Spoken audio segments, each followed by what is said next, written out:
babe, I just need you to like be behind me. Just like, I need you to, and it's kind of like needy and a little like, I need you to just kind of like recording of me. Is this? Okay, so yeah, record the intro now. So what did Milkless? Because I think we start with the name. Two dads. We love our kids, but then we also need them to know that we're like pretty cool and it's not like a wimpy podcast. So, hey, hey, Milkless. Hey, welcome. Hey, Milkless. Call the audience, Milkless. What's up, Milkless? Max coming at you. What if that's it?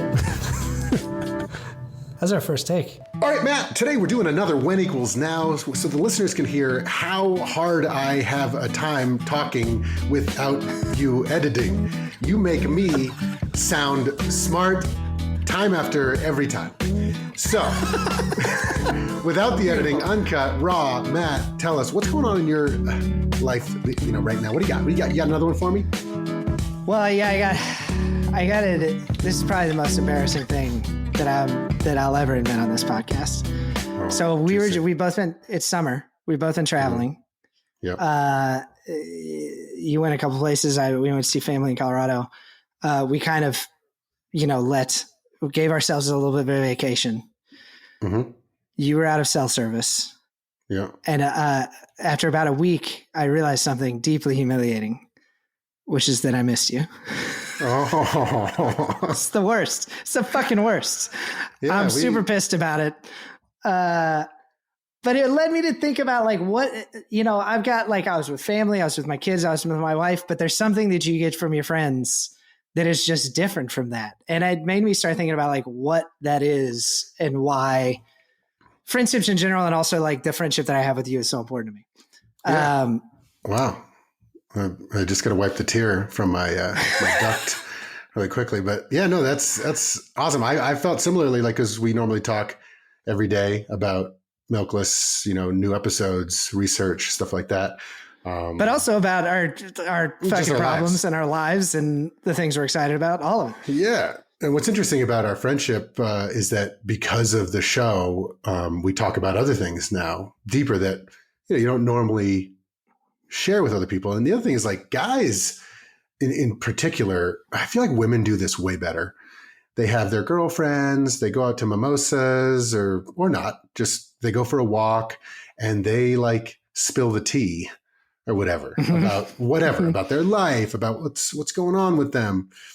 You're one of the few people that I've ever done that with, other than my partner. I do that with my wife all the time. But what if it's about her? Like I can't. Yeah. Well, I guess that's what counseling and therapy is for. But but that's also what friends are for. I mean, there's not a single marriage out there that's good enough that it wouldn't be helpful to sometimes be able to bounce things off somebody that's not your partner. I was also thinking about like it's interesting with my wife. I do think about like what things I want to. If there's a lot of anxieties that if I'm feeling something that's like that I'm anxious about or that I'm worried about or that's hard for me, because our lives are so enmeshed, as soon as I talk to her about like, she's got to take like some of that anxiety passes to her too. Because with your partner, it's like if they're struggling, that affects the whole system. And I think a lot of times we have roles where there are certain burdens, I only know it from the male's perspective, where you take on certain things, and you've talked about it before. Like a lot of times, if we're talking specific roles, one partner might take on the financial worry, if there is worry. And it's the type of thing where sometimes we don't want to, scare or worry our partner. Like if everything's under control, but there just is some ongoing worry, you don't want to bum somebody out. With that said, sometimes it needs to be talked about. Yeah. I mean, like if it's like a real serious thing, obviously I'm going to talk about it with my wife, but there's sometimes where it's like, nothing's actually wrong here. I just am feeling this way. And there's also this thing, and I think about this, I think about this a lot, that like, my whole time growing up, you're always encouraged, like, to be the guy that like shares his feelings and is open about his feelings and like is, kind of a, like not so closed off and is not so stoic and is not so traditionally male. And that was like attractive to women. And I feel like once you got married and you have kids and your wife as the mother to those kids and dealing with all their shit, it's not like quite like fuck your feelings, but it's like don't bring all that around here all the time. You know what I mean?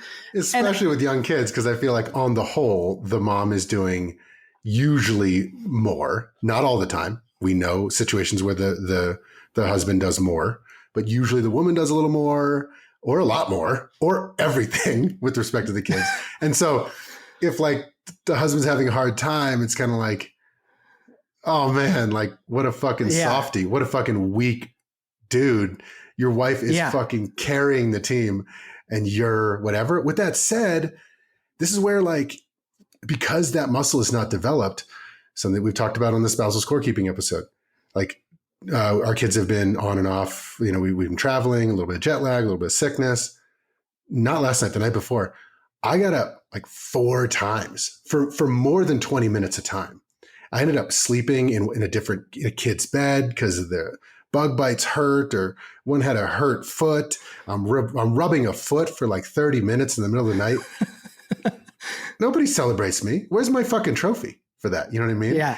And it's like, I can call you and be like, man, I did this, blah, blah. Yeah. Have a good relationship with your partner. You do that, but sometimes you don't want to get into the tit for tat thing. It's known. She knows. She heard me get up every night, but it's fun to kind of talk about how tired I am and, you know, jam with a buddy. And yeah. You know, I don't know. It is. Well, yeah. And also I think beyond that, even like, and I'm sure this varies from relationship to relationship. Like my wife and I are big supporters of each other's endeavors, and we're big champions of what the other one has going on. But my wife does not want to be my cheerleader. She does not want to have to like pump me up all the time. And I get that. I think that that's like a really traditional gender role that like a lot of like men force their partners into, where it's like, babe, I just need you to like be behind me. Just like, I need you to, and it's kind of like needy and a little like, I need you to just kind of like recording of me. Is this? And really what it is, and I think the reason that drives our wives crazy is really what we're saying is like, babe, I just need you to like be my mom too. Like it's kind of oh fuck, it's kind of fucking terrible, right? But you can be my mom. Like you and I pump each other up all the time. It's like a different kind of. But they say no. I know exactly what you mean. Is and like we've talked with a lot of people. We've talked with each other. It's like that's what I am to my wife a lot of times, and that's who we are as people. I don't think it necessarily is gender, because sometimes it's flipped, where the female is the cheerleader, the pump up, rah rah rah. But usually there is one that is slightly more stoic, not stoic, but slightly more reserved and just like normal and has more discipline in life. And one is more like, let's light the world on fire. We're crazy. Let's do all this fun stuff. You and I can be those pump ups for each other. When we have chats, we talk about Milkless and how much fun this is and where we want to take it, you know, and that's not who our partners are going to be for us. Like like right now, oh my God, I heard episode 59. Oh my, Matt, so good. Amazing. So, oh my God. So I don't know, but I think realizing that, and I realized that when in the formation of the company that I was working on for many years, was like, not everyone is like you. And that was the biggest learning. And through that, I realized that my partner's not like me. Yeah. Not everyone is the same. So finding what you need, knowing what you need, like I get energy from talking to you. We love jamming on the phone call. After a call with each other, we're ready to rock. We're pumped up. I can do more things after talking to you. So finding people who give you that energy, you know, that's important. It is so much simpler in some ways, the conversations you can have with a friend, because your life is not tied to them in this like vast network of complex, which of course what makes marriage and your spouse so wonderful and what makes that so intimate and such deep knowledge. Like there is no relationship like that. And certainly I lean on my wife and I think she leans on me more than we lean on anybody else. But there's also just stuff that is naturally outside of that. It's funny. I got to spend some time with my niece, my brother's daughter, who's older. And I had an argument with her about, not an argument, but like a fun, like debate about social media, because she's 15, you know, But I had this whole debate, and I saw both of her parents were there, and they were kind of smiling through the whole thing because I was arguing for some of the ways in which I think it's really hard on people, and particularly teenagers, and she was kind of defending it. And it was a good conversation. I had fun with it. I think she did too. Mm-hmm. And I realized at the end of it, it's like, that's a conversation she can never have with her parents for the sole reason that I've never told her to get off her phone. It's just simpler, like it is just like those relationships outside of your nuclear family are so critical. So and there's important. Just things you can do in them that you can't do within your family. Just something else that I've been thinking about is like, one, you said sometimes when you meet somebody, you don't really have time for small talk. You just kind of jump to some big topics right away. You're watching your kid play soccer, you're elbow to elbow with another dad, instead of just being like, oh, what are you doing this summer? Instead, it's like, hey, are you afraid of death, man?